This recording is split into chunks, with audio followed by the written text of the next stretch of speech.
guided and illogical. I don't think this was the case.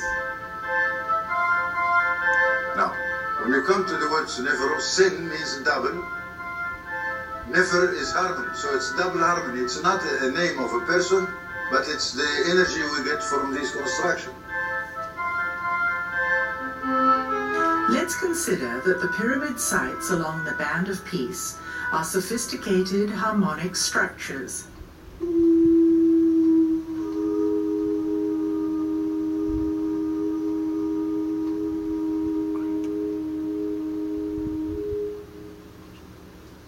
It seems that the chambers in the pyramids were harmonically tuned to different frequencies or musical tones.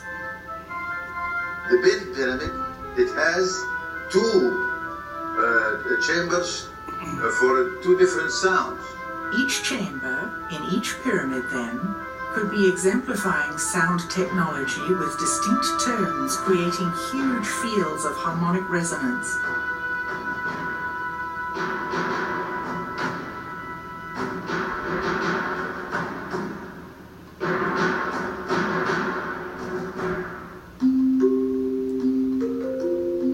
At Dashur, we have the